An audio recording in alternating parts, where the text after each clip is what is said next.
திரு ஸ்டாலின் அவர்களே சிந்தித்து பார்க்க வேண்டும். மாண்புமிகு அம்மா அவர்கள் ஆட்சி புரிந்தார்கள் 2011 இருந்து. துரதிருஷ்டவசமாக அம்மா மறைந்து விட்டார்கள். என்னென்னலாம் நாடகத்தை அரங்கேற்றினீங்க சாதாரண விஷயமா?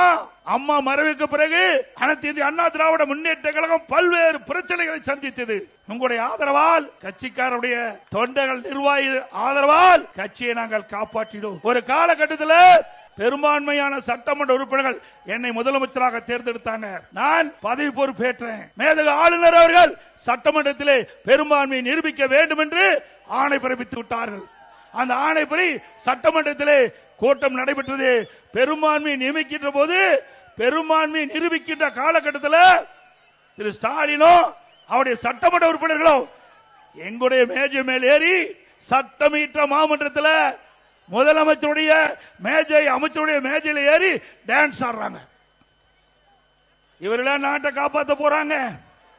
சிந்தித்து பாருங்க, இவரெல்லாம் எப்படிப்பட்டவர் என்பதை மக்கள் எண்ணி பார்க்க வேண்டும்.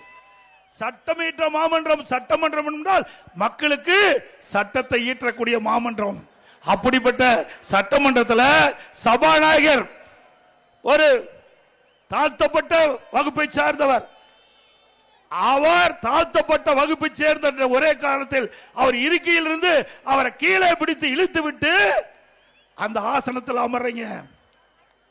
அப்படி செயலை செய்த கட்சி திமுக கட்சி. இப்படிப்பட்ட கட்சி ஆட்சிக்கு வரணுமா?